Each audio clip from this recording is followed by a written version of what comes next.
tersebut. Okay. Ini maksud dia. Tapi nanti kan saya explain lagi dengan lebih lanjut lah. So basically apa maksud dalam hypothesis testing ni, dia adalah the objektifnya, the main objektifnya, kalau saya boleh huraikan ni lah. The main objektifnya adalah to test parameter value. Okay, parameter value. Bila sebut parameter ni maksudnya nilai yang dikaitkan dengan population. Okay. To test parameter value using sample. Okay. Statistic obtained from sample. Ini maksud dia. So maksudnya macam contohlah yang kita belajar sebelum ni. Bila kita nak test sungai, kita ambil sungai Gombak lah kata KL tu. Dia tercemar atau tidak, kita ambil a few sample je. Kita ambil certain location, kita pilih, ambil lah beberapa test tube air. So yang kita ada tu very small information. Daripada seluruh sungai Gombak tu, kita pilih katalah 20 spot. Kita ambil air dalam test tube tu katalah 10 ml tiap satu. And then berdasarkan sampel yang kecil yang kita ada ni, kita nak test statement sama ada Sungai Gombak tu tercemar ataupun tidak tercemar. Itu je yang kita sebenarnya apa yang kita buat. So dia ada cara-cara yang tertentu lah. Yang pertamanya adalah how you take the sample. Okay. Sampel dia kenalah dia, random. Itu satu ciri yang pertama. Dan that sample tu believed to represent seluruh Sungai Gombak lah. Jadi tak bolehlah dipilih sampel tu daripada tempat mata air keluar dalam sungai tu. Dipilih kat situ je, bersih lah air tu. Jadi dia tak reflect the whole Sungai Gombak tu lah. Okay. Ini maksud kita. Kita nak menguji parameter nilai sesuatu parameter menggunakan statistik nilai-nilai yang kita peroleh daripada sampel yang kita pilih at random. Ini maksud dia. Jadi kalau kita tengok dalam contoh yang IQ tadi, orang biasa IQ-nya 110, min-nya 110. Tapi pensyarah ni rasa mesti student space ni lebih tinggi dia punya IQ. Sebab pada dia belajar macam-macam lah. All sort of thing yang you all belajar. Jadi dia rasa ini mesti meninggikan IQ. So daripada situ kita nak uji. So we take a sample 25 orang, kita bagi dia test IQ tu, and then didapati mean IQ untuk 25 orang ni adalah 114.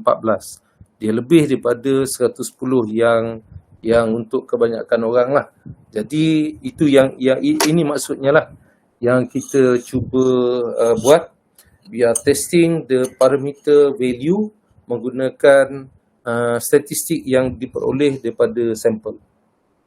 Hidrologi ke tak minat?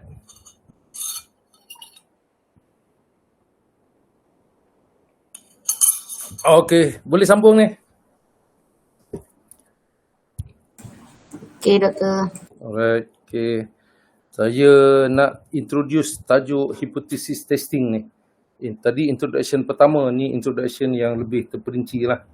Yang menggunakan sampling distribution. Okey. Saya pun selalu macam mana nak buat ni. Selalunya saya kalau dalam kelas senang bercerita. Yang ni sukar sikit. Tapi basically macam ni lah. You all tahu tak kelajuan menaip sekretari ataupun clerk dekat tempat kerja you all tu? Pernah tak you all tahu? Diorang ni biasanya ada sertifikat tu lah. Sertifikat menaip tu. Kelajuan dia tu setahu saya 18 perkataan seminit.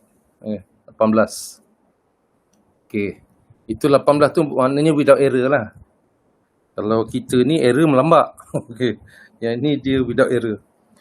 Okey, basically kita tahu professional 18 perkataan seminit. Okey. Ni nak menerangkan you all ni konsep of this hypothesis testing lah. Pakai link sama. Yes, pakai link sama. Buaya dah bagi warning last 3 days. Ada buaya.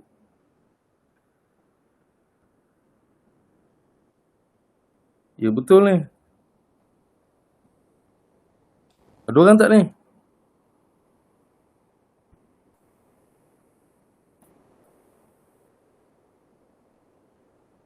Ada. Okay. Dahsyatnya. Putra Haid pun naik air. Lama. Alam impian. Ya betul ni, alam impian tempat orang kaya-kaya tu. Kampung Melayu Subang. Dah sampai kat pinggang kata.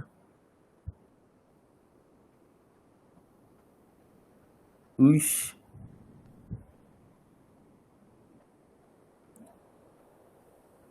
Wow.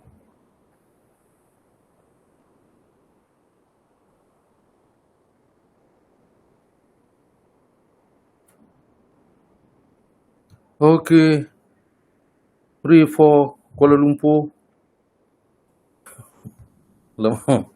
Ni masalah bila ada WhatsApp ni, berita dia cepat sampai. Alright, okay. Hypothesis testing ni. Kita tahu sekarang ni non kelajuan ini nak menerangkan aja lah. Kelajuan menaip yang profesional pro, okay, adalah 18 perkataan per minit. Okay, per minit. Ini yang profesional. 18 word per minute. Okay. Okay, katalah ni ceritalah A cakap, I boleh type 40 perkataan seminit. Ni boasting lah ni. Dia boasting, dia cakap dia boleh menaip 40 perkataan seminit. Kita tahu yang profesional pun 18. Kalau you all lah, apa reaction you all? Mesti ada reaction lah kan? Kalau saya lah, ya ke? Ya ke? Bila ya ke tu macam ada maksud tersirat. Maksudnya macam tak percayalah maksudnya. So, prove it. Kira maknanya sekarang ni kena buktikan lah. So, macam mana cara nak buktikan? So, agak-agak macam mana cara nak buktikan ni? Dia cakap dia boleh menaip 40 perkataan seminit. So, macam mana cara nak buktikan? Betul ke tak betul dia ni boleh menaip 40 perkataan seminit? Any idea?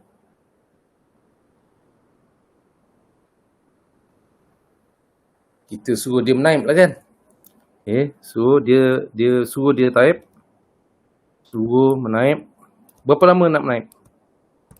Dia kata 40 perkataan seminit. So kita suruh dia menaip. Berapa minit? 2. Kenapa 2? Nanti kita cari dia punya average. Okay. Kita suruh dia menaip lebih daripada 1 minit lah. Okey lah, katalah 2 minit pun tak apa. 2 minit. Take the average. Average ni adalah kita punya sample kan. The sample average lah. Pasal apa? Kita ambil 2 minit punya sample. So kita calculate dia punya average. Okay. So that become dia punya sample average. X bar. Okay. Menggunakan kita punya term kita. Right. This is dia punya X bar. Sample mean dia. Okay. Sekarang ni. Kalaulah kata ni X bar. Dia dapat betul-betul average dia 40. Percaya tak cakap dia? Mana dalam 2 minit tu dia dapat menaip 80 perkataan. So average dia 40 perkataan seminit. Kita percaya tak cakap dia boleh menaip 40 perkataan seminit? Yes or no? Diam je. Percayalah. Pasal apa? Claim dia 40, yang dia deliver pun 40. So kita percayalah. Okey, kalau kata dia dapat 41, percaya ke tak percaya? Percaya. Alah, percaya. Kalau 45?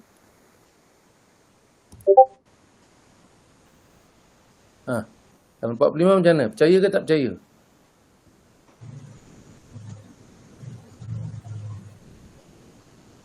Lagi percayalah. Kan? Dia cakap 40 tapi dia deliver 45. Lagi kita percaya, memang betul dia boleh menaik 40 perkataan seminit. So, itu kalau dia 40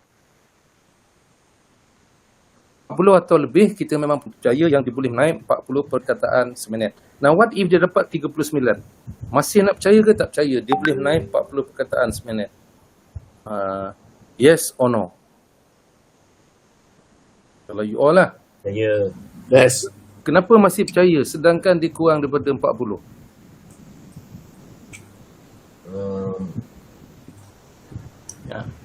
Mungkin masa dia menaik tu masalah sikit doktor. Dia kurang sikit je lah kan. Maknanya Tangan dia kurang, krem. dia punya kurang tu tak adalah kurang sangat daripada 40.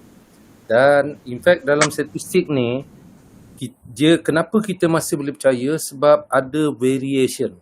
Variation tu maknanya variant lah. Variant ni kan dia macam plus minus. Jadi kiranya kalau dia kurang sikit kita boleh terima. Kalau dia lebih memang kita terima lah. Tapi kalau kurang sikit still boleh terima. So kalau 38 macam-macam jawapan lah. Ada yang terima, ada tak terima and so on.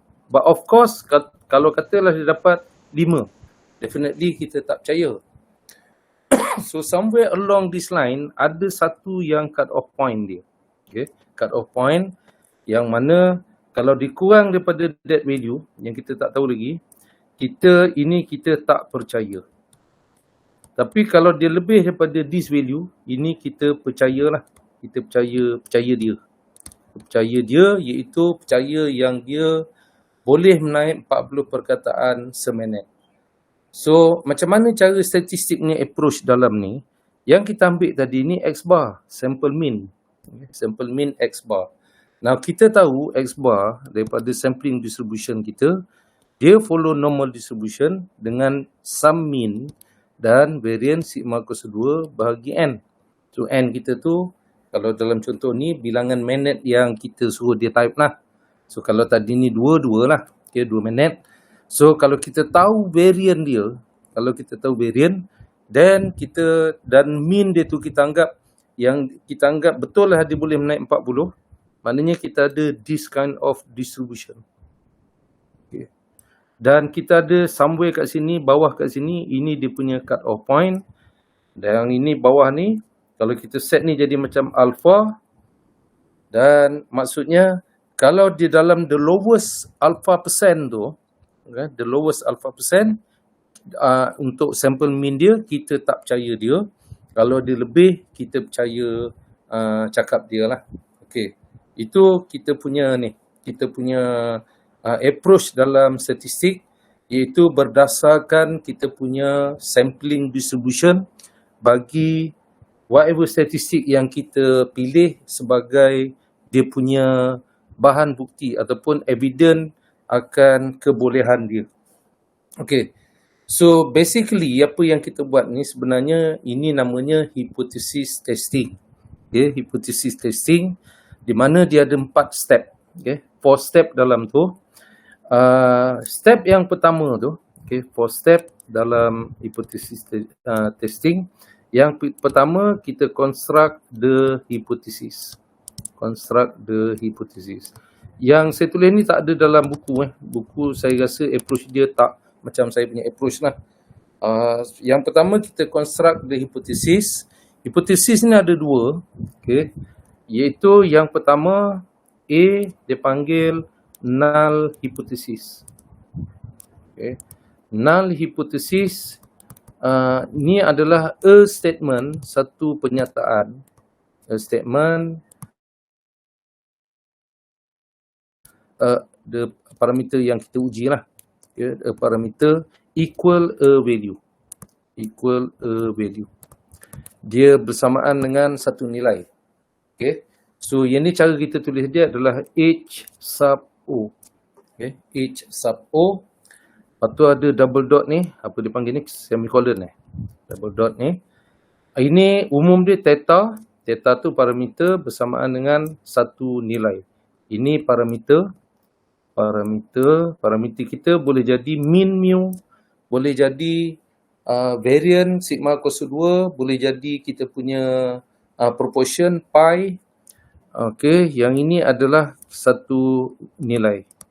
Okey. Itu adalah null hypothesis. So, bagi hipotesis dia at any given time dia mesti ada dua hipotesis. Okey. Yang kedua kena ada alternative hypothesis. Alternative hypothesis. Alternative hypothesis ni ada tiga pilihan. Okey. Alternative hypothesis ni adalah a statement stating the parameter in HO dalam kita punya HO atas tu, null hypothesis is different. Okay. Different ni ada terbagi kepada tiga jenis. Different in HO is different. Okay. So ini ada tiga option. Bila kita sebut different ni, kita ada tiga option. We have three option for kita punya alternative hypothesis. Option yang pertama, next one, next page. Option yang pertamanya adalah untuk alternative hypothesis kita tulis H sub 1. Okay. Kalau yang null hypothesis H sub O. Tapi kalau untuk yang lawan dia, the alternative hypothesis adalah H sub 1. Pilihan pertama kita adalah sama ada theta lebih daripada theta O. Okay. Or pilihan yang kedua H1 theta kurang daripada theta O. Ataupun yang ketiga H1-nya adalah theta not equal to theta O. Okay, kita ada tiga pilihan untuk kita punya alternative hypothesis. Sama ada dia lebih besar, ataupun dia lebih kurang, ataupun dia tak sama dengan. So, sebagai contoh lah. Sebagai contoh, example, kalau untuk yang menaip punya contoh ni, okay, contoh menaip ni, dia kata dia boleh menaip 40 perkataan seminit. Okay. Yang kita tahu 40 ni, orang yang profesional pun baru 18, dia kata 40. Dah lah cari Z pun kena berdiri, cari Z. Tu saya lah dulu. Okay. Kalau kita ambil contoh menaip ni, kita ada HO dia, H1. Okay. So, dua-dua statement tu mesti ditulis serentak. So, parameter apa yang dimaksudkan bila dia kata kelajuan dia adalah 40 perkataan seminit. Okay. Maksudnya, kita boleh translate dia jadi mean dia. Mean mu. Purata kelajuan menaipnya adalah 40. Okay. Itu yang dia claim. Dia claim 40. Tapi kita ni, yang kita bagi statement ya ke, kata kan. Apa maksud dia? Yang tersirat ni tadi, ya ke ni tadi, kita translate dia daripada tiga pilihan ni. Iaitu sama ada dia lebih besar, atau dia kurang, atau dia tak sama dengan. So which one agaknya yang tepat lah. Yang yang betul-betul dapat mewakili pernyataan ya ke. Okay. Faham tak maksud saya? So, saya percaya dekat sini, kita tahu yang profesional 18, dia kata 40. So, bila kita sebut ya ke, kata kan, maknanya, the best statementnya adalah mu kurang daripada 40. Okay. Itu maksud dia lah. Mana kesangkaan kita takkan 40 lah dia ni. Temberang je ni. Dia kurang daripada 40. Kita sangka dia kurang daripada 40. Okay. Itu contoh menaip. Alright. So, dua statement yang kita bagi kat situ, null hypothesis HO dan juga alternative hypothesis H1. Okay. Kita ambil satu lagi contoh lah. Ada contoh. Kata macam ni lah.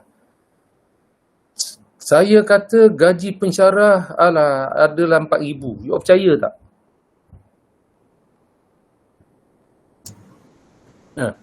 Ya ke tidak? Gaji pensyarah ni berapa lah kata. Belajar je teruk tapi 4,000 je. You percaya ke tak Tak percaya? percaya. Okay. Tak So, percaya. bila tak percaya tu, saya kata maksud saya min lah. Min gaji pensyarah 4,000. You all tak percaya tadi tu, you all sangka apa? Kena pilih daripada 3 tu. You all sangka takkanlah 4,000 kan. Diploma pun gaji berbelas ribu. Apa nama tu? You all rasanya bila kata tak percaya tadi, you all sangka dia lebih daripada 4,000. Ini maksud dia lah. Double. Double maknanya lebih daripada 4,000 lah tu. Alright. Gaji pensyarah adalah yang besar ada, yang kecil ada, tengoklah. Okay. Okay, satu lagi. Ini gaji Ini untuk ini kes gaji je lah. Contoh macam tu. Another example, kata macam contoh kita ambil tudung botol lah kata. Tudung botol kata air mineral tu. Dia punya diameter dia. Okay, diameter tudung botol tu dia tak boleh terlalu besar dan juga tak boleh terlalu kecil. Dia mesti kalau boleh bertepatan lah. Okay, setepat mungkin. Macam skru dengan nut lah. Jadi nut itu pun dia tak boleh terlalu besar, dia tak boleh terlalu kecil. Jadi dia kena setepat mungkin. Okay. Ni ada example. Kata nut apa nama tu, bolt and nut bolt and nut diameter. Bukan kacang ni diameter dia tu. Katalah diameter dia tu kita nak dia sama dengan actually 3 cm versus dia mesti setepat mungkin dengan 3. Dia tak boleh terlampau besar atau tak boleh terlampau kecil. Jadi dia punya lawan dia tu, alternative hypothesisnya adalah mean not equal to 3. Kalau terlalu besar, reject. Terlalu kecil pun dia reject. Okay. So kita ada 3 option tu. So every time bila kita bina dia punya hipotesis, untuk alternative hipotesis tu kita mesti pilih salah satu daripada 3 statement ni tadi. Lebih besar atau kurang atau tak sama dengan. Okay, itu yang pertama. Bila kita dah bina hipotesis tu, macam contoh menaip ni tadi, dia kata 40. Kita sangka tak kalah 40. Kita sangka maknanya dia kurang daripada 40. Okay. Itu membentuk kita punya hipotesis. So the next one, bila kita tengok dalam cerita ni tadi, dia minta prove it. Okay, prove it. Bila prove it tu maknanya kita punya evidence lah. That is the evidence. Okay. So bila prove it tu adalah evidence. Evidence yang kita ambil dalam ni adalah sample mean. Okay. So ini maksudnya we choose the relevant statistic. Okay. We choose the relevant statistic. In fact, secara statistiknya, kalau kita nak test mean mu, kita ambil sample mean. Apa sample mean tu? Dia adalah the best estimator. The best estimator bagi mean mu. Your sample mean X bar is the best estimator bagi mean mu of the population. So, petua simpelnya adalah kita gunakan kita punya best estimator sebagai evidence kita. So, step yang kedua kita dalam hipotesis testing ni adalah kita punya evidence. Okay. Evidence, kita choose the evidence which is kita panggil the relevant statistic lah. The relevant statistic. Okay. Relevant statistic. So, bila kita ada the relevant statistic yang berkaitan and the sampling distribution for that statistic. sampling distribution for the chosen statistic.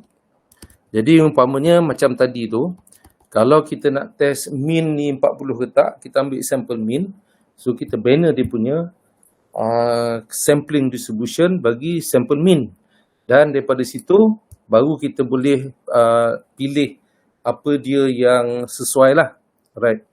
Now, yang step yang ketiga, the third step, ni yang kedua, evidence. Yang ketiganya adalah kita punya rule for rejection of HO. Rejection of kita punya null hypothesis. Okay. So, apa maksud kita adalah macam tadi ni. Rule dia.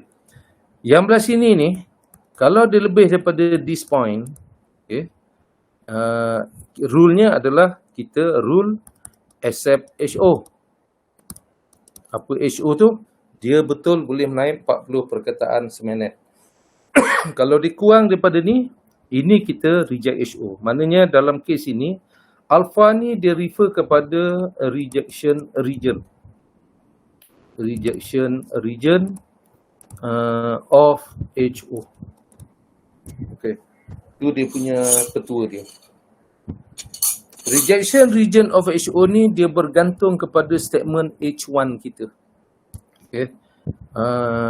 Rule for rejection or rejection of HO depends on H1 statement. H1 statement iaitu kalaulah your H1 adalah bentuk dia lebih besar, okay, lebih besar daripada sesuatu nilai, dia punya alpha tadi yang kita cakap rejection region of HO, dia berada di sebelah kanan. Okay, sebelah kanan ni alpha. So maksudnya kalau macam tadilah gaji, kita ambil gaji 4,000. Apa maksud dia kat sini ni contoh gaji. Saya kata gaji pensyarah 4,000 je. Dia kata mana pula mesti lebih ni, dia kata. So maksud dia, kalau dia jauh lebih sangat, sampel mean yang kita dapat tu jauh lebih sangat daripada 4,000. So we have reason to believe mana ada 4,000, lebih daripada 4,000 lah. Okay. Tapi kalau lah kata kita ambil satu sampel, kita tanyalah pensyarah berapa gaji, lepas tu katalah 10 orang. Tiba-tiba kita dapat dia punya mean sampel dia RM4,008. Okay. Yang saya kata 4,000, kemudian tu sampel tunjuk RM4,008. What is RM8? Dia tak ada lebih sangat daripada 4,000 untuk kita conclude, memang lebih daripada 4,000. Okay. Yang ni ada istilah dia namanya adalah significant. Significant. Jadi apa maksud kita adalah, kalau dalam contoh ini, if the statistic iaitu evidence kita lah, evidence kita ni, evidence is significantly greater than kita punya theta O, we reject HO. Ini maksud dia. Jadi kalau macam contoh gaji ni tadi, katalah you all ambil sampel rawak 10 orang, tiba-tiba mean gaji diorang 10 orang ni pun dapat 7,600.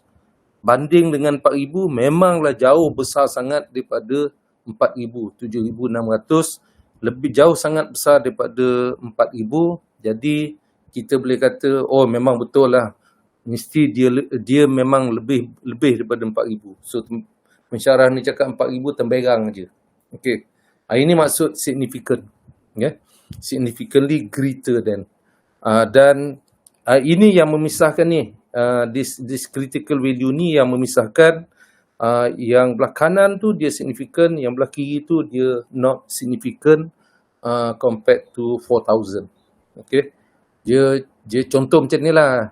Yang kerja-kerjaan dapat berapa bonus tahun ni? 9,000. Berapa ringgit? Berapa ribu? 700 lebih. 700 je kan yang kerja government. Yang kerja syarikat banyak dapat banyak bonus tu. 2 bulan, 3 bulan, 4 bulan yang kekaya ni. Okay. Dengan you all dapat bonus 700 ni, you all rasa meningkat sangat ke? Meningkat sangat ke? Apa maksudnya dia membantu tak 700 ni? To some dia membantu. Boleh lah.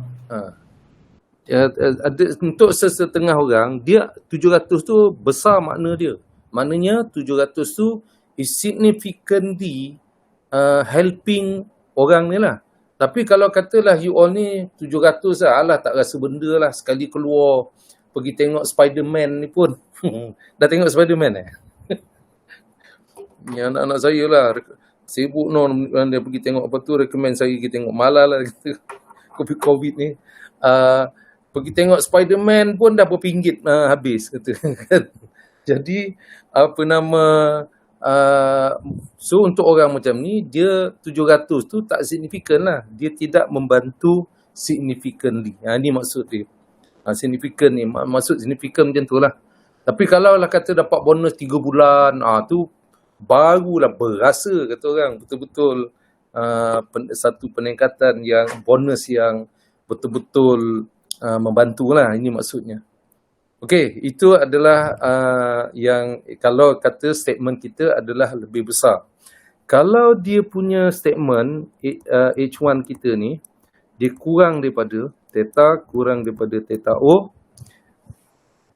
dia punya kawasan penolakan HO-nya alpha di sebelah kiri. Okey. Alpha ni nanti you all akan notice yang macam kita sebut sebelum ni 0.01, 0.025, 0.05, 0.1, that is the common one. Ini alpha. Maknanya dia punya rejection region of HO tu berada di kiri. Rejection region of HO is on the left. Okay, on the left. Okay, jadi macam contoh menaip ni tadi, dia kata dia boleh menaip 40. Okay, yang menaip ni tadi HO min dia 4 dengan H1 min dia kurang daripada 40. So tengah-tengah ni 40, kita kena cari what is the cut off point kat sini. Kalau dia kurang daripada this value, maknanya kita punya percaya adalah dia tak adalah boleh menaik 40. Dia kurang daripada 40. Itu maksud dia. Ini kemudian tu yang ketiga yang part 3 tu part C guna ABC okey, ABC yang C. Kalau dia punya statement adalah theta not equal. Okay, theta not equal to theta O, H1-nya. Yang ini ada dua bahagian. Okay. Yang ini ada dua bahagian. Macam contoh tadi tu, diameter bagi cap botol air itulah. So, dia tak boleh terlalu besar, dia tak boleh terlalu kecil. So, kita ada dua kawasan penolakan HO, sebelah kanan dan juga sebelah kiri. Both yang tu kita bahagi kepada dua lah dia punya alpha tu. So meaning kita ada satu cut off point di sebelah kiri, satu cut off point sebelah kanan. Maksudnya kita akan reject HO if kita punya statistik dia is less than point on the left, katalah A, or statistik kita ni dia lebih daripada kata point on B di sini, greater than B. Okey, dia ada nama-nama dia. Kalau yang ini, yang apa nama tu, yang satu je ni, kita ada satu kawasan alpha. Ini pun satu kawasan alpha. Untuk greater than dan less than, ini nama dia one tail test. Okey, one tail test on the right. Yang belah kiri ni one tail test on the left. Yang ini two tail test. Okay. Jadi kita sebut dia two tail test, kita tahulah dia ada dia punya dua kawasan penolakan HO on the right dan juga di sebelah kiri. But don't forget alpha tu kita bahagi dua. Okey, itu yang ketiga. Yang keempat, step yang keempat kita conclude. Conclude dia simple aja, either kita accept HO or kita reject HO. So kalau kita accept HO, automatically kita reject H1. Kalau kita reject HO, automatically kita accept H1. Ini maksudnya. Dia simple lah, betulnya simple. So yang what matters dalam kes ini adalah kita punya statistik lah. Alright, the statistik. So cuba tengok, saya tunjuk dulu satu contoh. Contoh yang pertama dalam handout saya bagi tadi tu. Example daripada handout. Ni yang pensyarah tu. The lecturer dengan IQ tu. Lecturer IQ score. Soalan pertama tu. Ada yang dalam saya tengok dalam your handout tadi. So mana tadi? Wow, kat mana air naik ni? Lah, ni kat mana ni? Yo, Masjid Jamek.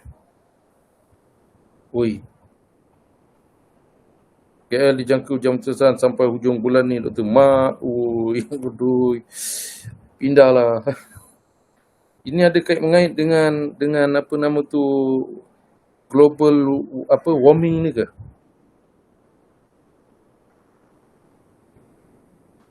Okay, tengok soalan pertama tu. Soalan pertama, yang ni kita kena track dulu betul the info yang dibagi dalam tu. A lecturer believe that the IQ score bagi pelajar UTM Space mestilah lebih besar, lebih daripada the average person IQ, which is known to follow normal distribution dengan mean 110 and standard deviation 10. Okay, so apa maksudnya dalam contoh pertama ni? Yang kita tahu, orang biasa lah, orang biasa maknanya kita kata commonly lah.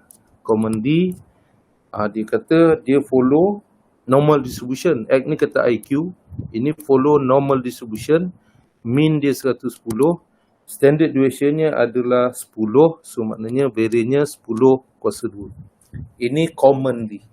Tapi claimnya adalah the claim is X lebih daripada kebanyakan orang. Maknanya lebih daripada 110 lah. Okay. Itu yang dia claim. So evidence yang dia ambil, okay, evidence-nya adalah dia pilih 25 orang. Okay. Lepas tu dia dapati, bila dia bagi test tu, dia dapati mean IQ untuk 25 orang ni adalah 114 unit. Jadi dengan evidence yang ada ni, boleh ke kita kata, ya betul lah, pelajar space ni IQ dia memang tinggi. Memang tinggi daripada orang biasa lah. So jangan main-main dengan diorang. Diorang ni kalau negotiate, dahsyat. Kan? Dia punya negotiation power dia, kemahiran hidupnya memang dahsyat. Alright. So, macam mana cara nak banner dia punya hipotesis? Cara tu adalah kalau kita perhati HO.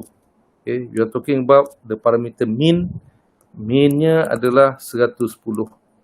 So, yang lecturer ni punya claim mesti lebih daripada 110 kata dia. So, maknanya H1 tu adalah statement by the lecturer lah. HO tu adalah umum, statement umum. So dia punya null hypothesis, mu sama dengan 110. H1-nya adalah mu lebih daripada 110. Now, tadi tu saya cakap kita perlu tengok dia punya sampling distribution. So apa evidence-nya adalah X bar. Okay, X bar. So kita tahu by central limit theorem, X bar follow normal distribution, mean dia mu, variance dia sigma kuasa 2 bagi n. Okay. So kalau kita ganti nilai-nilai dalam tu, maknanya your X bar follow normal distribution dengan mean dia, assuming HO correct. Okay, ini kena assume, kita anggap yang HO tu, sekejap, saya ambil space ini. Assuming HO correct,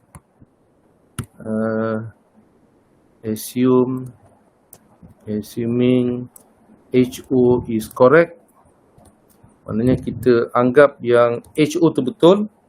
Jadi X bar ni follow normal distribution dengan mean dia mu. So bila kita kata HO tu correct, mu tu bersamaan dengan 110. Variannya yang dibagi sigma kuasa 2 adalah 10 kuasa 2. So ini adalah 10 kuasa 2. Bagi dengan N kita 25. Okay. So maksudnya this is the distribution bagi evidence kita. Yeah. Maknanya berdasarkan HO tu betul, kita punya evidence tu patutnya inilah distributionnya. Therefore kalau kita plot lah, kalau kita plot graf normal dia, graf normal. Tengah-tengah ni 110. Okay. Dan kalau kita ambil kata at alpha bersamaan dengan kata 0.05, okay, kita tahu ini adalah H1-nya lebih besar daripada, meaning alpha dia mesti on the right. So this is alpha 0.05. Okay.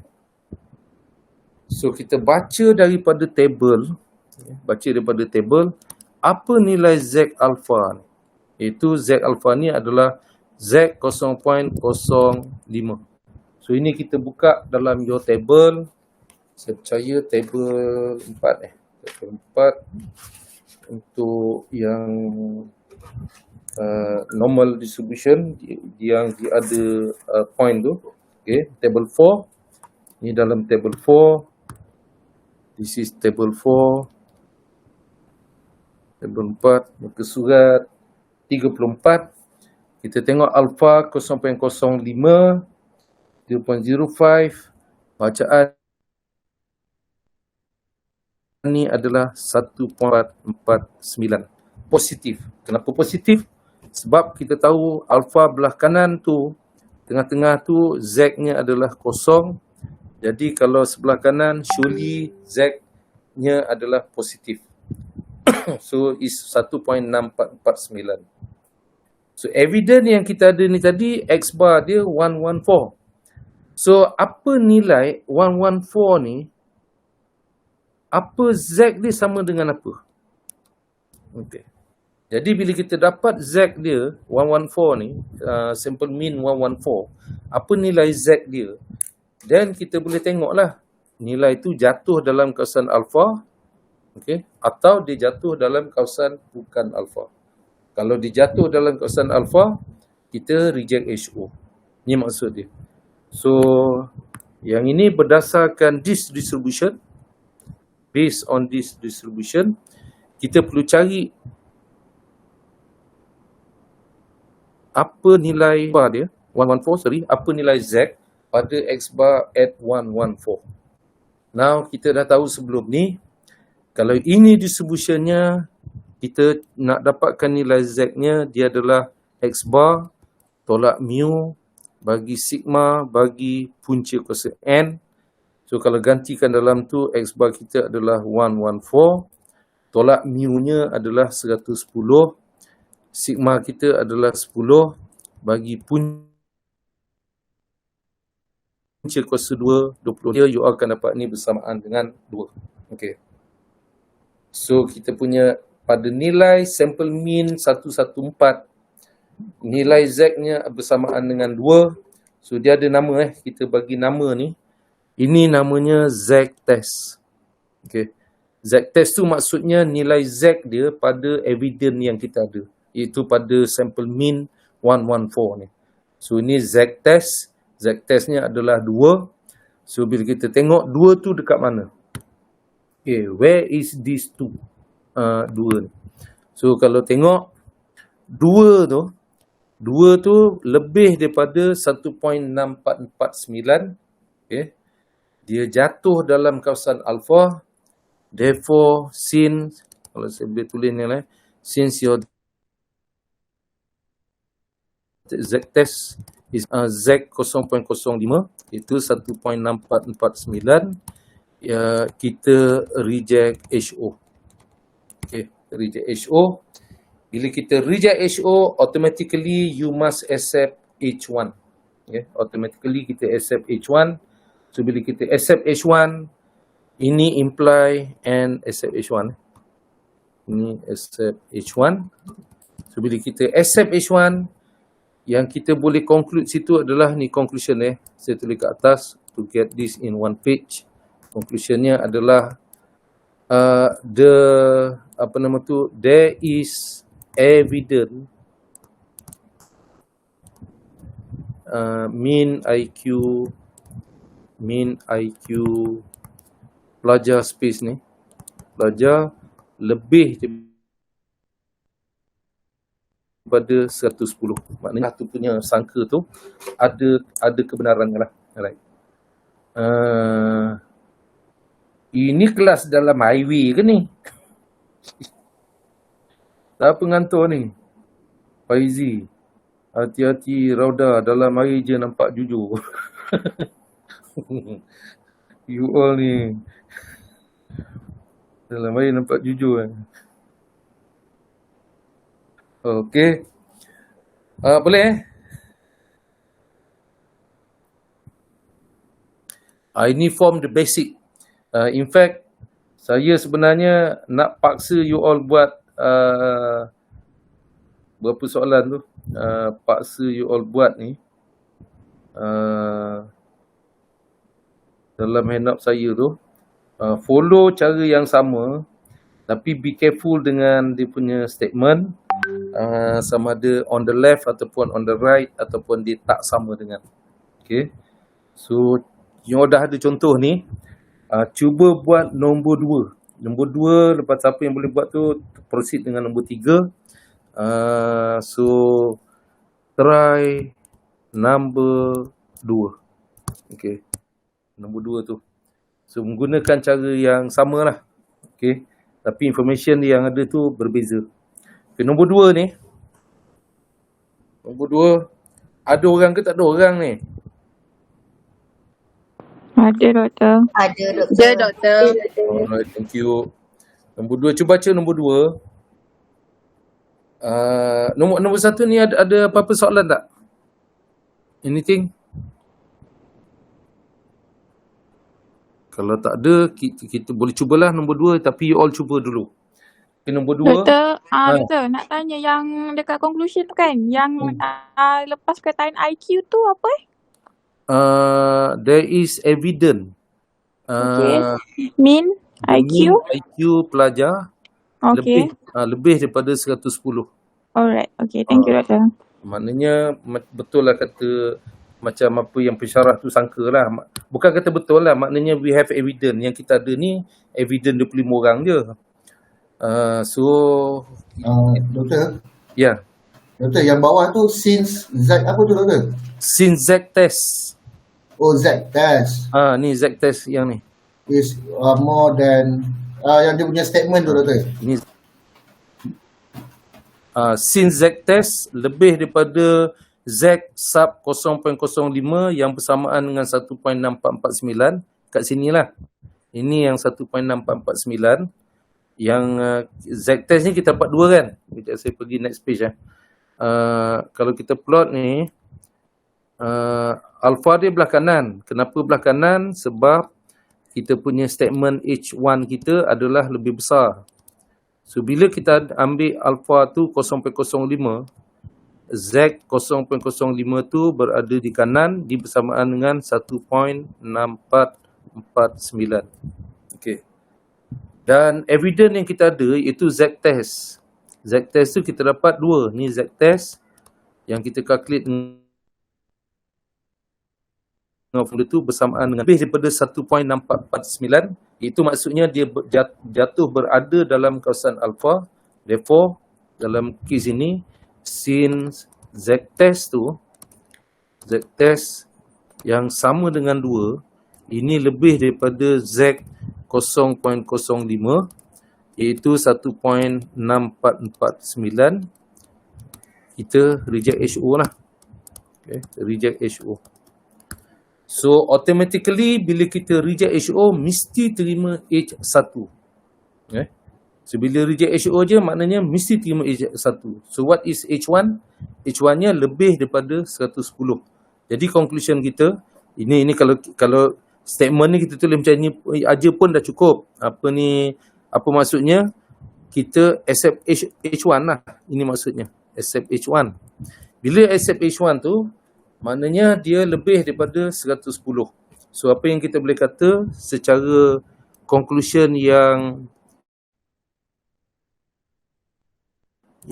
apa nak kata, yang bagus lah. Conclusionnya adalah evidence yang kita ada ni, kita merujuk kepada evidence. There is evidence yang kita ada ni, there is evidence showing, kalau nak cantik dia punya ayat lah, showing the mean is greater than 110. So bila ini je maksudnya betul lah kata pensyarah tu maksudnya lah. Okey, boleh? Okey, Doktor. Tapi cuba you all tengok kalaulah saya tukar kata alpha 0.01. Okey. Apa jadi pada conclusion kita? You tengok cuba you all tengok dalam table 4 tu, muka surat 30 berapa tadi? 33 34. Okey. H1 dia belah kanan. Okey. Kalau saya tukar ni alpha ni 0.01. Apa nilai Z sini? Z ni Z 0.01. Cuba tengok daripada table apa nilai ni? 2.3263. Ni 2.3263. Tapi Z test kita 2. Z test equal to 2. Kat mana 2 tu? Kurang daripada 2.3263. Ini kita punya Z test. This is our Z test. So dalam case alpha 0.01, kita accept HO. Okay. Bila accept HO maknanya tak adalah mana, sama je student space ni. dia punya IQ dia sama je macam orang lain, serupa je, mean dia 110. Ini maksud dia. Okay. So conclusion kita tu dia amat dipengaruhi oleh alpha yang dipilih lah. Okay. Yang itu kita akan bincang kemudian. Alpha tu. Apa maksud alpha tu, itu dalam teori tu kemudian nanti. But for the first thing ni dulu, cuba you all buat yang nombor 2 tu. Yang nombor 2 Coca-Cola punya label. So dia macam ni. Kan kita kalau beli air tin Coke tu ke air dekat mineral water tu 500 ml kan dia tulis tu. Ini kalau Coke ni 325. Dia tulis 325 mililiter. Okay. Lepas tu you represent the consumer society, menerima komplain daripada orang ramai mengatakan yang Coca-Cola ni menipu. Okay. Cola company ni menipu. Dia tulis itu label 325, tapi orang kata company ni menipu. So macam mana kita nak translate dia menipu? Okay. Dalam statement HOH1 kita, dia tulis itu labelnya 325. So you ni orang yang bekerja dengan consumer agency lah kata kan. So to check this claim, you pilih 36 tin cola drink ni. Lepas tu ukur dia punya isi padu lah. Dan didapati min isi padu 36 tin ni tadi ialah 324. Yang ditulis 325, purata 36 tin tu 324. Okay. If the standard deviation for the volume of all cola can drink ni adalah 3 ml. Maknanya proses dia buat tu masukkan air tu, the standard deviationnya adalah 3 ml. Boleh tak kita charge Coca-Cola ni sebab menipu pada alpha 0.01?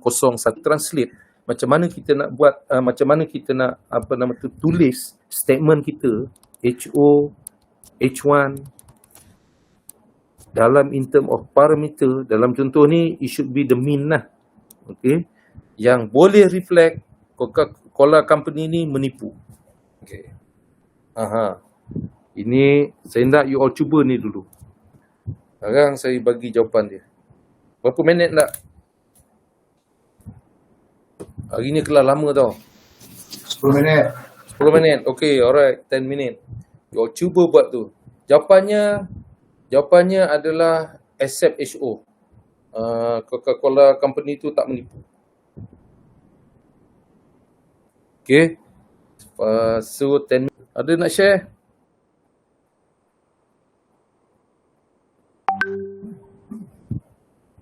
Alright. Azizi. Kita dah share. Salah. Azizi punya salah. Serius, salah. Salah. Dia tulis kat tu 325 kan? Kalau dia 325 tak menipu lah. Kalau kurang daripada 325, baru dia anggap menipu lah. 324. Yang saya punya salah tu. Apa dia? Yang saya share tu salah. Salah. Salah dekat dia punya mu ke tu? Salah dekat Z-test dia betul. Salah dekat apa ni tu HO dia. H1 ni H1 dekat H1. H1 tu patutnya kurang daripada 325.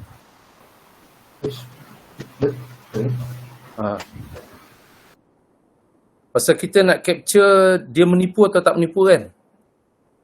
Kalau menipu maknanya min dia kurang daripada 325. Kalau dia sama dengan 325, maknanya dia tak menipu lah. So ini kes yang Kola menipu. Kola menipu. Yang ni tak menipu. Yang ni Kola okey. Ini maksud dia. So kalau kita buat di greater than, ni tak nampak lah statement H1 ni greater than ke less than tu.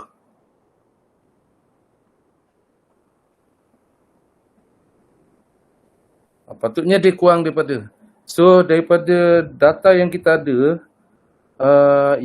tu adalah sigma yang dia bagi adalah 3. Itu standard deviation bagi the process. Yang kita pilih daripada sampel kita ada 36 dan dia dapati dia punya sampel min isi padu 36 can ni tadi adalah 324. So kita assume sekarang ni correct, assume HO betul, assume HO correct. Bila kita assume HO correct tu maksudnya your X bar. Pasal apa kita pilih X bar? Sebab kita test mu. Mu tu adalah population mean. So best estimate-nya adalah sample mean. So X bar ini follow normal. Mean dia assuming HO betul adalah 325. Variance-nya adalah sigma tadi, sigma square 302 bagi n kita adalah 36. Okey. So kalau kita plot graf tu, alpha dia belah kiri. Kenapa dia sebelah kiri?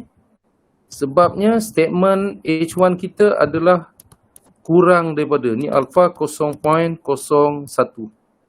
Okay. Alpha 0.01. So kita kena cari, baca daripada table kita. So ni normal lah. Kenapa normal? Sebab tadi tu berdasarkan ni, normal distribution. So ini adalah Z 0.01.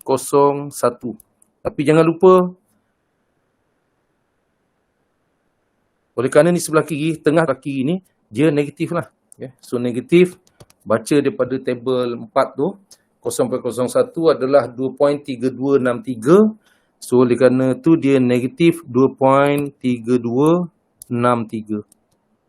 Okay. So itu yang kita dapat daripada table. Okay. Dia panggil critical value. Critical value-nya adalah negatif 2.3263. So baru kita calculate kita punya sampel 324 tu apa nilai Z dia. Itu namanya Z test. So dia adalah 324. Okay, kalau ikut formula lah Kalau ikut formula ni maksudnya dia adalah X bar tolak mu bagi sigma bagi punca kosen. So X bar kita 324 tolak 325 bagi sigma kita 3 bagi punca kuasa 2 N kita 36. Kita dapat ni negatif 2 dapat negatif 2. So next Maaf doktor. Saya jadi macam confused sikit nak baca daripada text table. bar tu, daripada negatif 0.01 untuk dapatkan negatif 2.326. Okey, cuba tengok table 4. Ada kan Jumpa Okay, table Table 4. 4 muka surat 34. Baca tengok alpha 0.01. So dia dekat the first column. Sebelah dia Z alpha 2.3263. Jumpa? Ya. Jumpa tak? Okay, jumpa doktor. Saya silap baca table tadi. Okey. So tapi dia sebelah kiri. Sebelah kiri tu dia kurang daripada kalau tengah-tengah tu kosong, dia sebelah kiri tu maknanya mesti negatif lah. Boleh Alright. So sekarang Z test kita negatif 2. Kat mana negatif 2? Dalam line ni. So kita tengok dia kat sini kan. Itu kita punya Z test. Z test yang biru tu. So dia lebih daripada negatif 2.3263. Dia bukannya kurang daripada negatif 2.3263. Kalau dia kurang daripada negatif 2.3263, kita akan reject HO. Tapi dalam kes ini, petua mudah dia macam ni lah. Dia tidak jatuh dalam kawasan alpha. So therefore, dalam kes ini, kalau nak cara terperinci adalah since Z test kita bersamaan dengan negatif 2 adalah lebih besar daripada negatif Z 0.01 yang bersamaan dengan negatif 2.3263. Jadi therefore kita accept HO. Selalunya kalau ada satu cara yang kita punya conclusion, kita merujuk kepada H1. Yang kita boleh kata dalam untuk merujuk kepada H1 ni, kita boleh tulis there is no evidence Kola is cheating. Tak ada bukti. Ya, bukti yang kita ada ni tidak menunjukkan dia menipu lah. Jadi walaupun min 324 ni adalah kurang daripada 325, tapi dia tak signifikan. Pengurangan yang tidak signifikan daripada 325. So tak ada bukti lah yang kita nak charge Coca-Cola ni kerana menipu. Okey. Dia terkurang. Minta maaf doktor, dah tanya doktor. Alright. Okey doktor, yang alpha 0.01 tu doktor. Macam mana kita tahu dia kat sebelah kiri ke sebelah kanan ya doktor? Kita tengok statement dalam H1. Kalau dia lebih besar, patah balik. Kalau statement H1 kita adalah lebih besar, yang ni, kalau dia lebih besar, alpha belah kanan. Kalau dia lebih kecil, alpha sebelah kiri. Dia actually logik je sebenarnya tu. Logik dia gini je. Tadi ni, kalau kita ambil contoh yang IQ tu, dia kata yang common 110. Tapi dia kata mestilah student punya IQ lebih besar daripada orang ramai punya lah, which is 110. So yang statement dia tu maksudnya merujuk kepada kalaulah mean yang sampel yang kita dapat tu significantly lebih besar daripada 110, baru kita terima dakwaan dia lah. Okey. Dan kalau yang Coca-Cola ni pula, yang Coca-Cola ni tadi, kata menipu. Kalau menipu maknanya mesti kurang daripada 325. So kalaulah sampel mean yang kita dapat tu significantly kurang daripada 325. Jadi kita kata dia tak significantly less than 325 lah. So masih kekal lagi kita terima dia 325. Boleh follow Dia depend pada statement H1 kita. Yang signifikan ni contohnya macam ni lah. Katalah bos hujung tahun ni cakap, okey lah tahun depan kita semua naik gaji lah. Kita packer kepada masalah COVID ni, kata dia. Katalah gaji sekarang ni RM5,000. Lepas tu dia naikkan RM5,000 RM10. You all kata apa? Naik tak gaji tu? Naik kan? Tapi ada makna ke RM10 punya extra daripada RM5,000? Tak ada makna. Jadi walaupun dia meningkat, gajinya meningkat, tapi meningkat yang tidak signifikan. Kalau saya lah, saya cakap kat bos tu tak payah naik lah. Macam tu. Tak payah bagi naik lah kalau kata naik RM10 tu. Jadi tak ada beza maksudnya. Tapi kalau lah sekarang RM5,000, tiba-tiba jadi RM5,500. Jadi kita nampak lah memang satu peningkatan yang ketara. Iaitu yang signifikan. Jadi ini pun serupalah. Kita dapat min dia 324. 324 ni memang kurang daripada 325. Tapi dia tak signifikan. Dia tidak ketara sangat pengurangan itu daripada 325. Sampaikan kita tak berani nak kata memang kurang daripada 325. Boleh follow Kalau kita terus tengok daripada dia punya means 324. Oh tak boleh. Yang tu tak boleh. Your sample tadi does not determine your hypothesis. Dia tidak menentukan hipotesis kita. Your hypothesis tu ditentukan oleh the situation yang kita tengok. Boleh follow.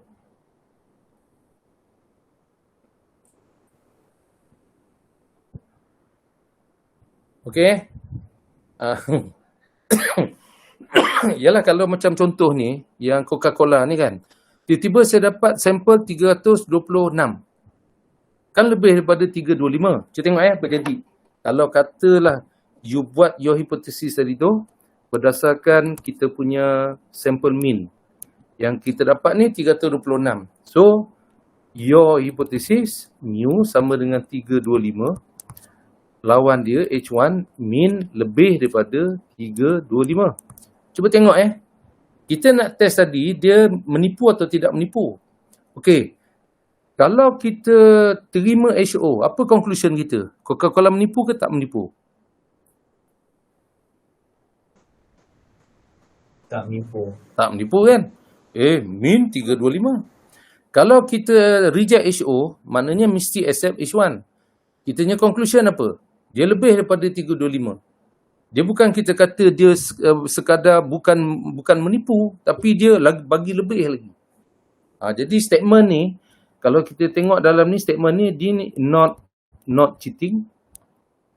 Yang H1 ni pun not cheating. So, maknanya test kita tu tak ada pun menguji sama ada dia menipu atau tak menipu. So, itu yang saya cakap tadi tu, the hypothesis is determined by the situation, not by the sample. Boleh? Okay? Okay, I think you are doing okay setakat ni. Nombor 3 pula. Nombor 3 ni. Dia selalunya saya paksa orang buat tu sampai nombor 4. Kalau dia okay sampai nombor 4 tu, the rest will be, konsep dia serupa lah maksudnya. Dia punya konsep tu adalah serupa je. Yang bezanya adalah dia punya statistik. Tu je beza. Okay. Yang nombor 3, cuba tengok yang nombor 3 pula. Yang ini nombor 3 kejap. Ni Azizi hantar ni tu tak betul. Alpha tu belah kanan, belah kiri patutnya. Okay, nombor 3, the process is supposed to produce nut. Okay, ni nut ni bolt and nut dengan mean inner diameter 2 cm. and standard deviation dia 0.02 cm.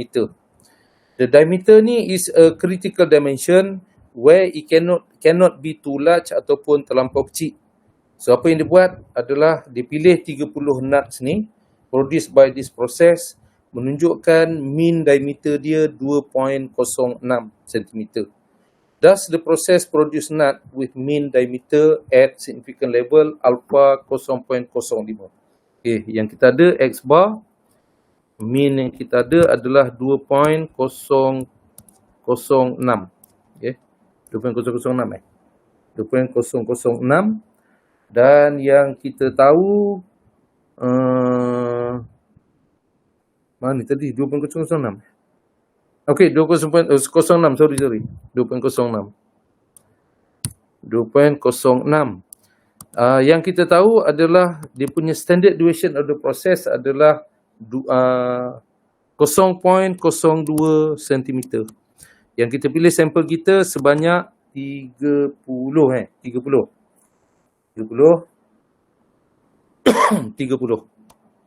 Okey. Nah, yang ini dia kritikalnya tu adalah dia hendakkan supaya kita boleh test dia tidak terlalu besar dan tidak terlalu kecil. Kalau menggunakan petua siapa tadi tu, kita nampak mean-nya adalah 2.06 lebih daripada yang patutnya 2. Patutnya kan maknanya kalau petua tadi tu kita punya H1 adalah lebih besar, tapi that is not the situation. Situationnya adalah dia mesti setepat mungkin. Dia tak boleh terlalu besar, tak boleh terlalu kecil. So, HO-nya adalah, dalam kes ni, mean dia sama dengan 2. Lawannya adalah, dia tak boleh terlalu besar, tak boleh terlalu kecil. Maknanya dia kena setepat mungkin dengan 2. So, lawannya adalah mean not equal to 2. Okay. So, kalau nak jalan shortcut dia, macam tadi atas tu lah. Kita cari aja Z-test. Z-test tu kita tahu X bar. X bar tolak mean dia, mu, bagikan dengan sigma, bagi punca kuasa N. X barnya adalah 2.06. Tolak dengan 2. 2 tu daripada HO. Bagikan dengan 0.02. Bagi punca kuasa 2, 30. So, kita boleh dapat satu nilai. Jap. Johor pun dah mula gelap ni. Kena hujan je.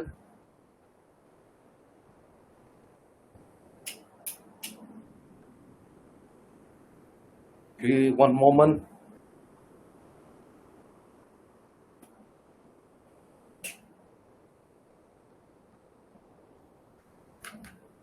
So, dia punya nilai ni 0.06 bahagi 0.02 bagi punca kuasa 2, 30. Kita dapat ni 16. Kita dapat positif 16.43. Oh, ni teruk no proses ni. So, 16.43. Alpha yang dia minta adalah, yang dia set adalah 0.05. 0.05. So, kalau ambil, kalau kita plot graf dia macam ni lah. Zero tengah tu.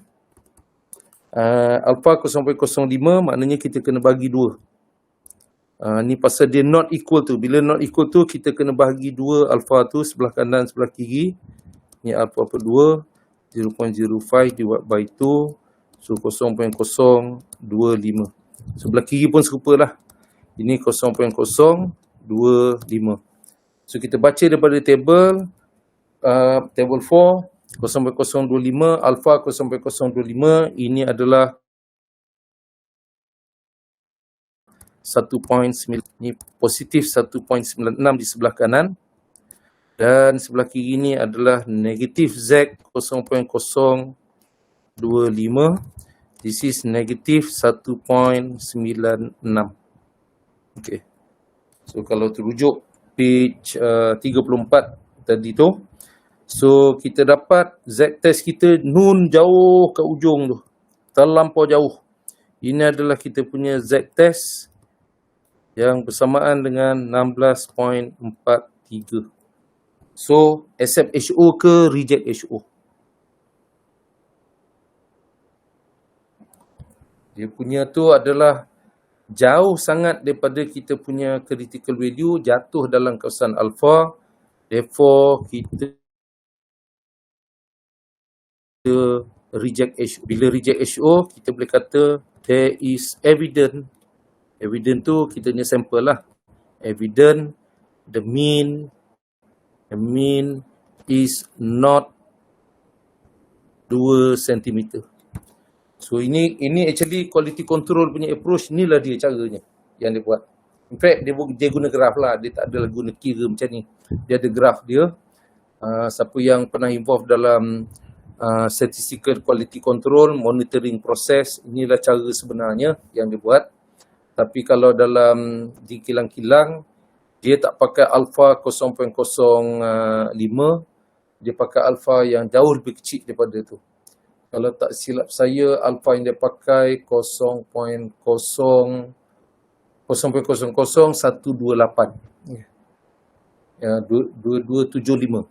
Sorry. 0.0128. Okey. So tu dia punya ni lah. Boleh ni? Nak cuba satu lagi? Okey, doktor. Okey, doktor, boleh. Boleh. Try satu lagi. Ada ke yang ni? Alamak. Macam sekejap. Cuba buat nombor 4. Okay, nombor 4. The producer of brand X battery claim that the average life of this battery is more than 50 jam. So a random sample of 40 such battery menunjukkan min hayat 52 jam. So dia kata 50 lebih daripada 50 jam. Kalaulah the standard duration of the life of all such battery adalah 4 jam. Maknanya standard duration ni untuk semua bateri lah. Maknanya tu sigma lah untuk population. Can we accept the claim at significant level alpha 0.05?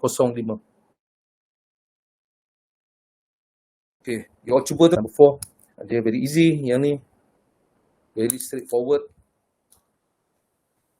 HO, H1, lepas tu Z test, and then kalau nak plot graph pun boleh, tak nak plot pun boleh.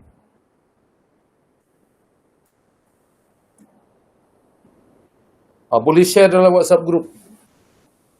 HO yang diklaim lebih daripada 50. So parameter mu lah. Maknanya automatically tu jadi H1 lah. Sebab dia lebih daripada. So so yang HO mesti tulis equal. Nilai dia mesti serupa.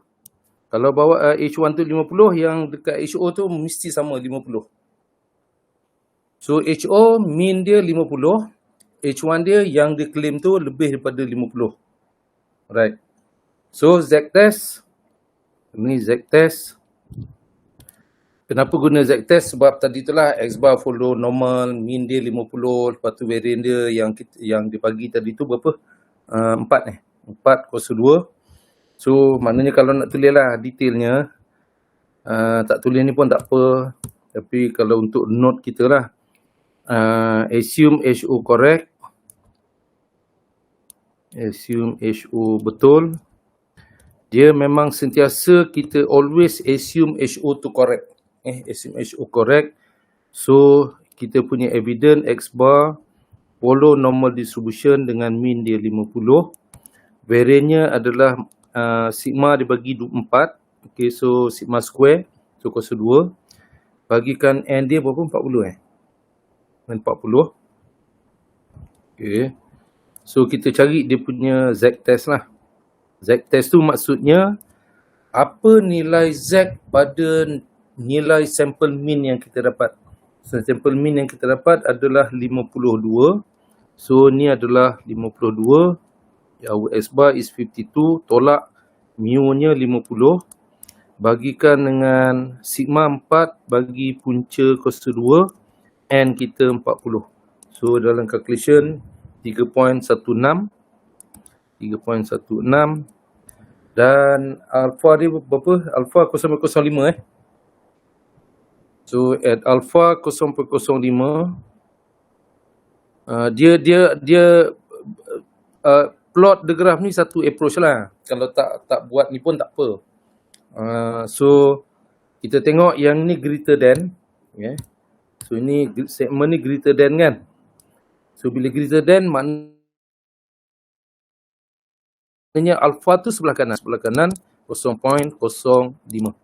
So kita bacalah daripada table, this is Z 0.05 positif sebab sebelah kanan daripada kita punya mean. So ni 1.6449 dan kita punya Z test adalah 3.16. So Z test kita somewhere lebih dekat situ. Ni Z test kita 3.16. So therefore kita reject HO. Bila reject HO, maknanya kita automatically accept H1 yang kita boleh kata adalah the mean life is more than 50 jam. Seperti yang didakwa lah. Okay, 50 jam. Seperti yang didakwa oleh pengeluar bateri tu. Maknanya betul lah tu. Itu maksudnya. Doktor, statement yang akan confirm dengan H1 macam mana doktor? Semula macam mana? Okey doktor, sekarang ni kita dapat dia punya Z test tu 3.16. Okey, betul. So 3.16 tu dah lebih daripada 1.6449 ni, betul doktor? Betul. So bukan dia dalam kawasan Loreka tu ke doktor? Dia dalam kawasan yang kita lorek tu lah, alpha tu.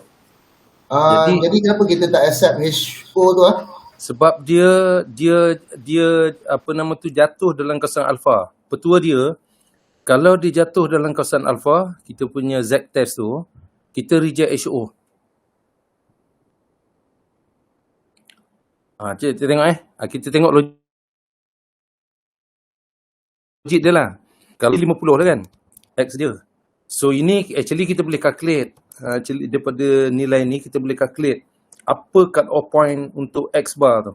So kalau kita calculate 1.6449 ini sama dengan 50 tambah 1.6449 darab dengan 4 bahagi punca kuasa 2, 40. Ini cut off point in term of X bar kita. So kalau calculate tu 50 tambah 1.6449 darab 4 bahagi punca kuasa 2, 40, 51.04. So ni 51 up to 2 decimal places. Ini 51.04. Okay. So maksud dia ini nilai ni cut off point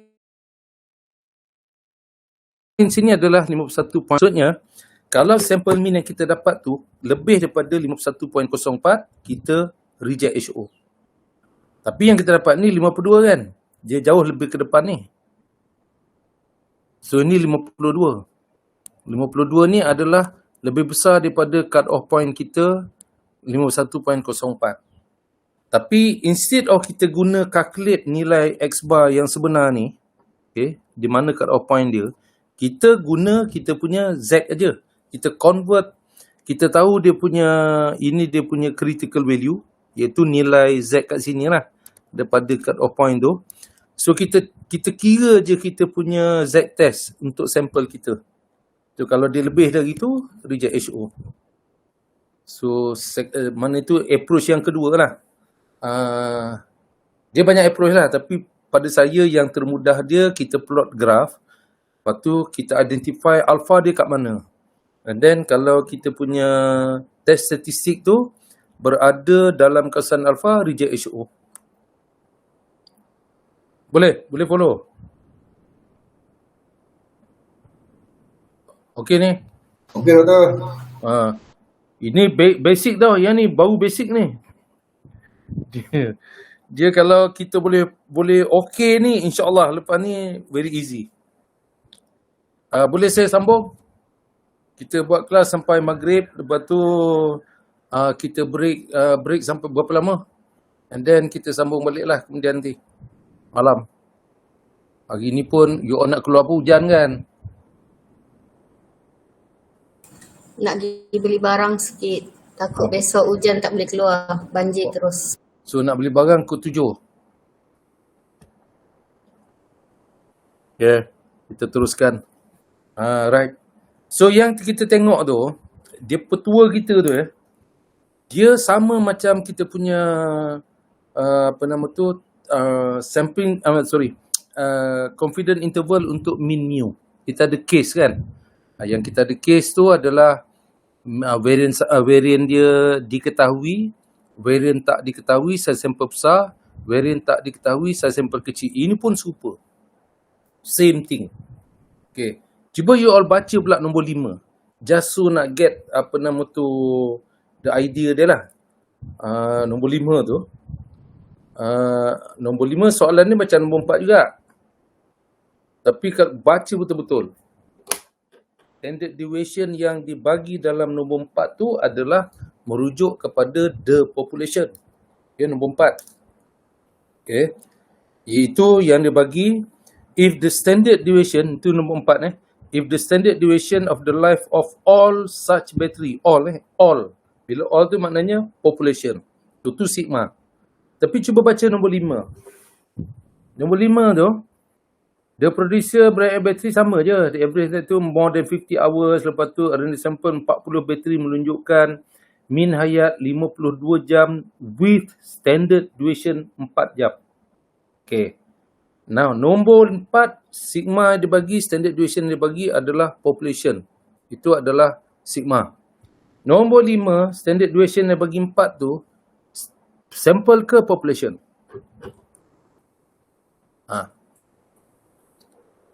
Untuk sampel 40 tu ke ataupun untuk seluruh bateri yang dia ada? Nombor 5. Seluruh. Baca betul-betul.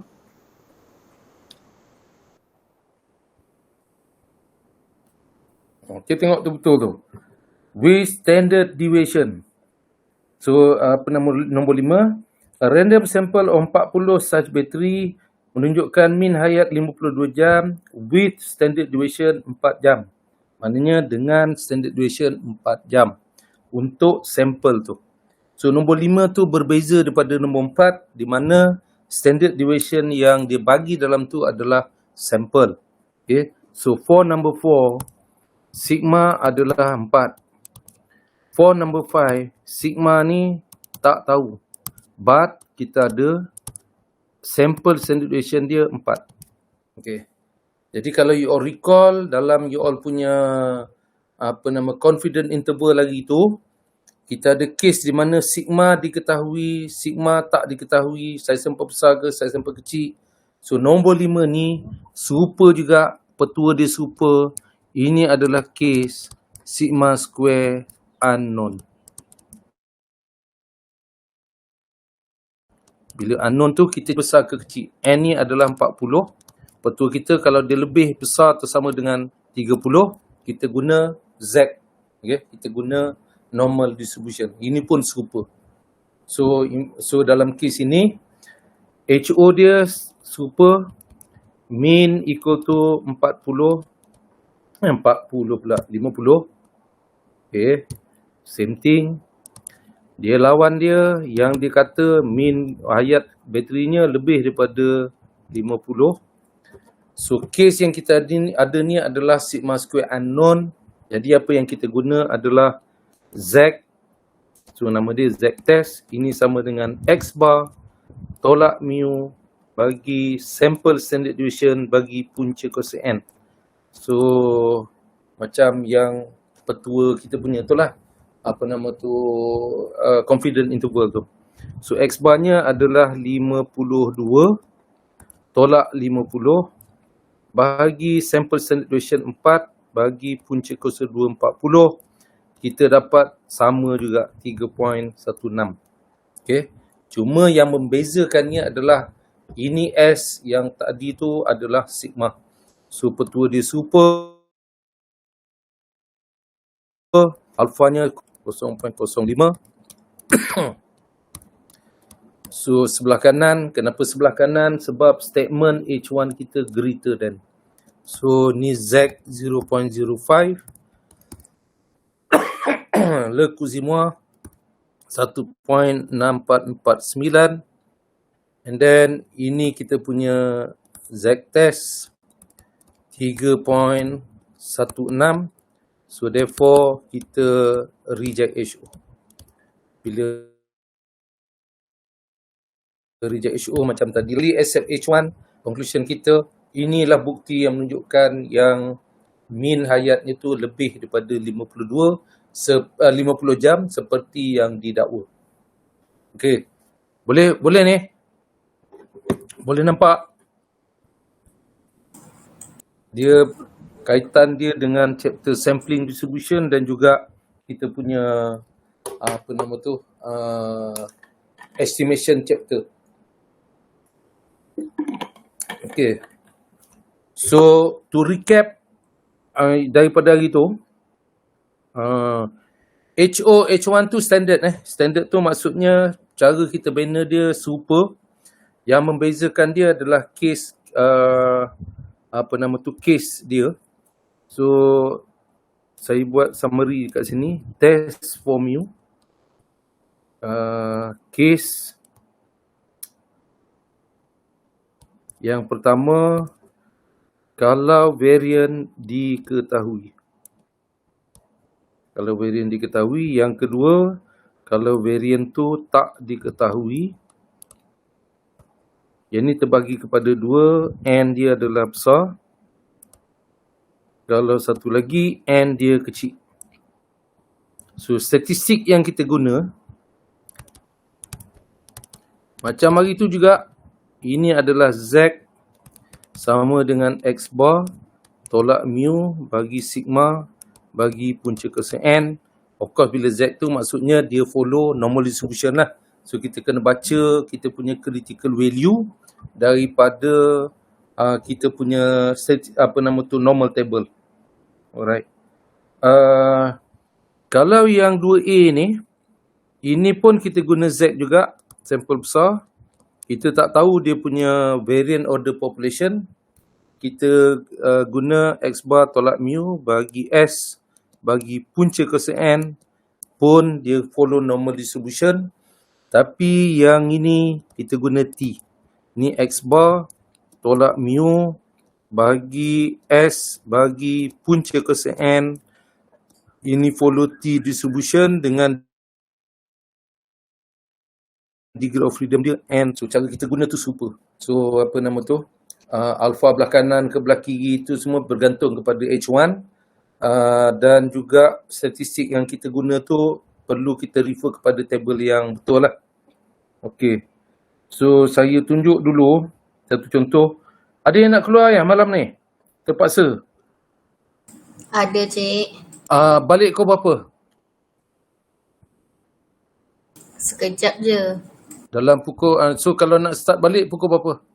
Maknanya kalau kita berhenti kejap lagi ni. Kalau lambat sikit start lah. Pukul berapa nak? You all dengan Dr. Fauzi dulu pukul 9 start malam. Ya, betul. Ya, doktor. So maknanya lepas maghrib you all merayap lah. Itu maksudnya. Ke dia yang nak merayap? So okey ke kalau nak start pukul 9 saya okey je? Okey doktor. Okey tak apa. Kita tunjuk satu dulu. Yang ni untuk T dulu. Lepas tu kan kita break. And then kita start lambat lah. So bolehlah you all nak membeli apa benda takut banjir ni. Saya pun apa benda nak buat Bolehlah pergi kedai kejap. Okey, cuba tengok nombor 6. Tengok nombor 6. Nombor 6. Soalan sama je kalau tengok balik. Tapi maklumat dalam tu yang ditukar-tukar. Okay, nombor 6. Soalan sama, Producer Act ni tadi dia kata hayat bateri dia lebih daripada 50 jam. So kita pilih 16 bateri. Kalau tadi 40, ini 16 je. Kita pilih 16 bateri. Menunjukkan min hayat dia 52 jam with standard duration 4 jam. So dengan maknanya standard duration ni merujuk kepada sampel. Okay. So yang nombor 6 ni, nombor 6 kita pilih 16. Kita dapati sampel min dia 52 jam. 52 jam. Dan standard duration yang dibagi tu merujuk kepada sampel. Lepas tu kita kena tanya juga sigma ni tahu ke tak tahu? Tak ada maklumat pasal population punya standard duration ataupun population variant tu tak ada. So ini unknown. Ini tidak diketahui. Dan bila dia unknown, kita check pula sampel kita kurang daripada 30. So bila case itu kita kena guna 2 part B T distribution. Okay. So HO dia mean yang adalah 50. H1-nya mean lebih daripada 50. So yang ini kita guna T-test. Okay, T-test. Kalau tadi Z-test, yang ni menggunakan T distribution. Ini sama juga, dia punya petua dia tu X bar tolak mu bagi S bagi punca kuasa N. X bar-nya adalah 52. Tolak dengan 50.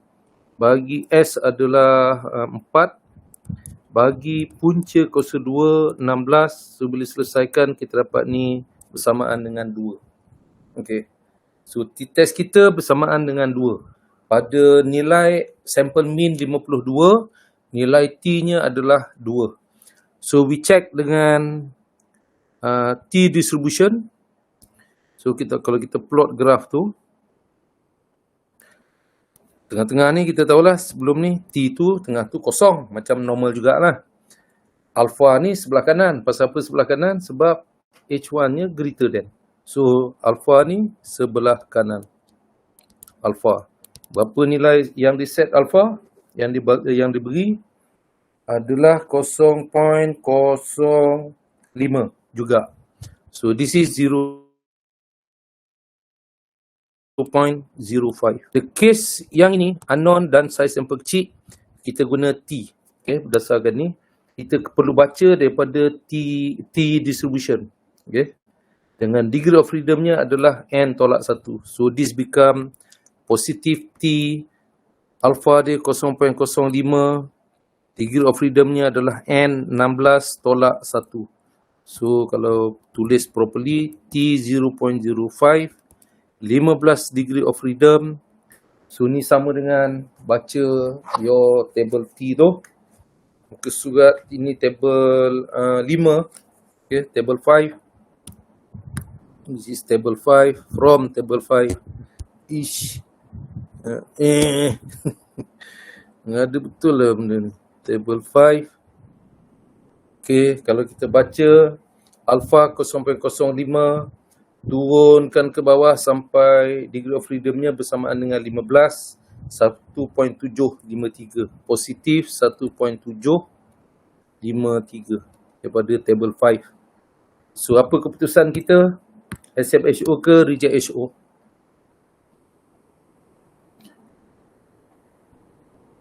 T-test kita 2. Apa jawapan dia? Accept HO ke reject HO? Reject. Reject. Sebab 2 kat sini kan. Ini kita punya T-test samaan dengan 2. Lebih daripada critical value 1.753. One tail test di sebelah kanan. Kalau kita draw macam ni, mudah je lah. Maknanya kita nampak lah T-test kita jatuh dalam kesan alpha. Therefore, kita reject HO. Bila kita reject HO tu macam tadi lah. Maknanya memang ada bukti lah menunjukkan min hayat tu lebih daripada 50 jam. Okay. Now, sebelum kita break ni, saya nak you all cuba nombor 7. Ini real problem ni. Okay. Ni real problem. Kalau yang nombor 8 tu lagi real problem. Real problem JKR. Okay, cuba tengok nombor 7 tu. Biasanya macam ni lah masalah yang kita ada. Kita hanya ada data je. Okay. Tengok nombor 7. Restoran owner, dia nak jual dia punya restoran. Dia kata satu hari average bilangan customer dia adalah 400 orang. Okay, tak tahulah restoran apa. Tapi dia kata 400 orang. Satu hari ada 400 customer. Okay. Okay lah Kalaulah you all yang nak beli restoran tu, you all buat apa? Percaya ke cakap dia?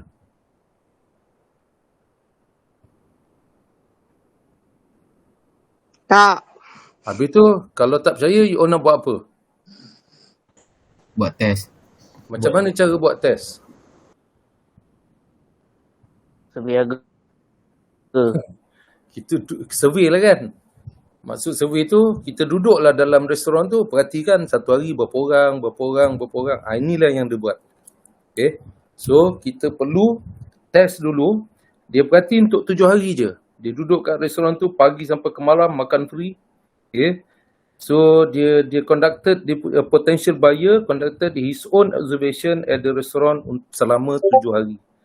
So, dalam 7 hari tu, yang didapati pada hari pertama, 370. Hari kedua, 410.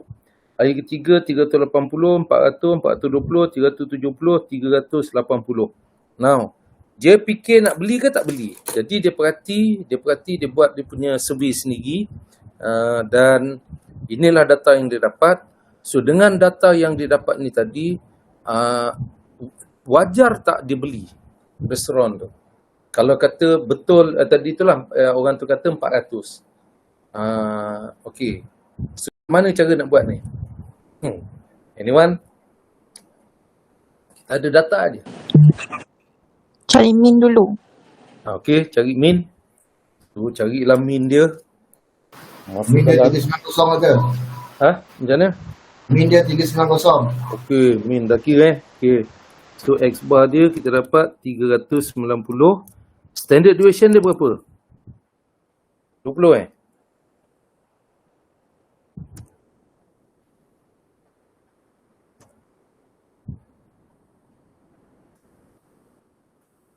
Guna apa tu lah yang SD mode tu.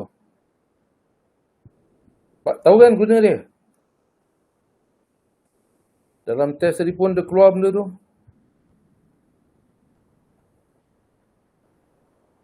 Okay, kalau kira guna tu, min dia 390 betul. Lepas tu standard deviation dia, ini sampel. Kita dapat 20. Genap 20. Okay, dapat N dia 7. Okay, N dia 7. Now, isunya ialah dia kata, orang tu kata 400 satu hari. Average dia 400 satu hari.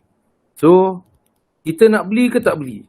So, macam mana cara kita nak buat statement dia supaya dia reflect beli atau tak beli? Kalau 400, kita buat apa? Dia beli ke tak beli?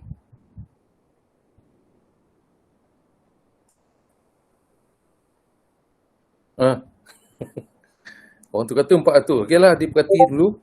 Kalau betul min dia 400, dia beli atau tak beli? Beli. Okey. Bila masa dia tak beli? Kurang. Kalau kurang daripada 400, tak jadi belilah. Ini no buy. Ni no buy.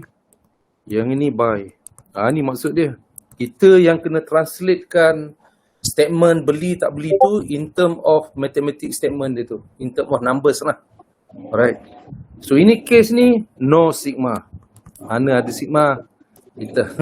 Mana ada kita tahu dia punya standard deviation untuk seluruh perniagaan dia tu? Tak ada.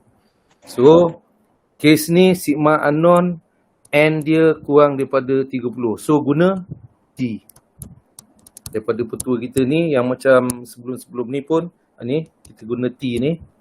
So kita cari T-test.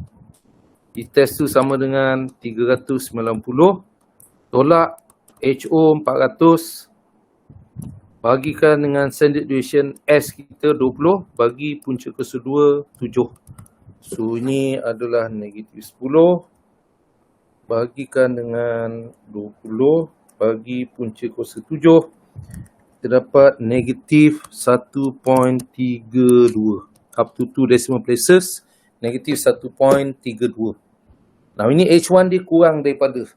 So kita plot, mudah dia plot graf lah. Okay. Cara saya plot graf.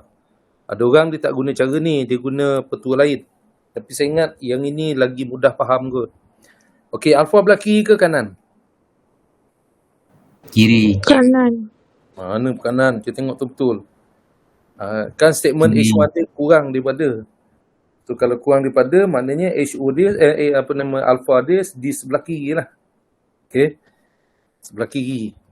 Why on the left? Because Doktor, kejap ya. Dia bagi sigma 0.05 tu kita memang tak pakai ya? pakai. Nak pakai lah ni. Okay. Okay. So sigma kat sini.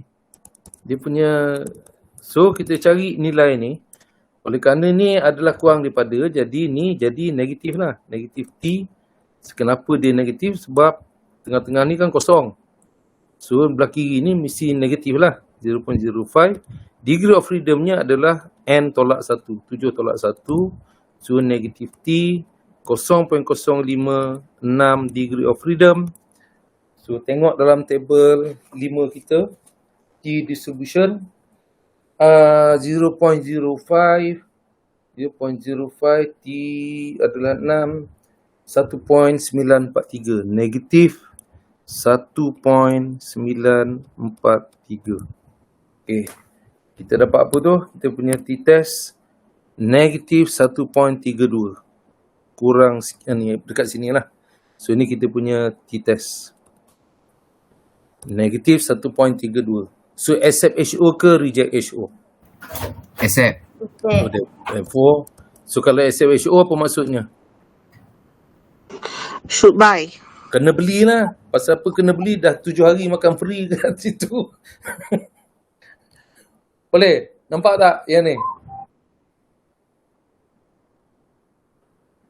Nampak. Jelas Clear. So, kalau tengok nombor 8 tu lagi mencabar tau. Yang kerja JKR. Yang nombor 8 tu kalau you all baca betul-betul, actually ni pernah timbul lah isu ni tahun lama dah dulu. Dia keluar dalam jurnal JKR estimate certain value, tapi orang yang masuk tender tu semua jauh lebih rendah. So siapa yang betul ni? Katakan JKR betul ke ataupun tender-tender yang masuk ni betul? Itu one example lah. In fact yang t-test ni dijamin lah, bukankah banyak research dia bila dia deal dengan data tu dia banyak guna t-test. So t-test ni one of the most used statistical method dalam statistik dalam research. You all should know this. You all should know. You all kena tahu ni. Kalau orang frankly speaking lah, orang yang tak tahu t-test ni, dia seolah-olahnya dia tak pernah belajar statistik. Jadi you all tak tahu lain tak apa, tapi t-test ni make sure tahu. Boleh? So kita break dan nanti kan you all cubalah mana yang tak nak keluar tu, you all cuba nombor 8. Pukul berapa ni nak jumpa balik? Kata nak pergi kedai lah apa semua, ni hujan-hujan ni. Kalau ke 9 okey? Okey doktor. Betul ni, skor 9. Saya tengok Dr. Fauzi 9 sampai ke berapa hari ni? Larat sampai ke berapa? Sampai ke 10. 10. Capai 9. Kalau ke 10 start ke 8 lah. Dah setengah. Ada kelas lagi kan doktor? Apa dia? Esok ada kelas lagi. Alah, kelas besok start ke 9.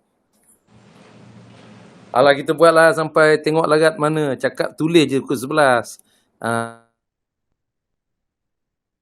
Tengoklah kan. Nak cover ni banyak ni. Tapi kalau you all ni dah kira first part bahagian yang ni okey dengan hypothesis testing ni, the rest boleh laju sikit lah. Okay. In fact, yang saya nak perlu ingatkan you all, hypothesis testing ni, chapter hypothesis testing adalah one chapter by itself. The next chapter tu, chi-square test tu, sebenarnya dia adalah hypothesis testing juga. Tapi dalam version lain, statement yang berbeza. Yang ini parameter dia, mu sama dengan, nanti later on you all akan nampak mu1 tolak mu2, pi equal to pi1 tolak pi2, sigma square, sigma 1 square bagi sigma 2 kuasa 2, sama macam kita punya confidence interval. Dan next chapter tu hipotesis juga, tapi dalam different version. Konsep dia serupa, tapi dia punya hipotesis dia lain sikit, cara dia serupa, distribution dia yang kita guna pun berbeza. Dan the next chapter ANOVA pun sama, sebiji, cuma the extension daripada hipotesis ni. Okay, so you all should faham yang ini. The rest will be, I think kalau you all faham berkonsep, the rest akan jadi agak mudah sikit lah. Okay, so kita start balik pukul 9.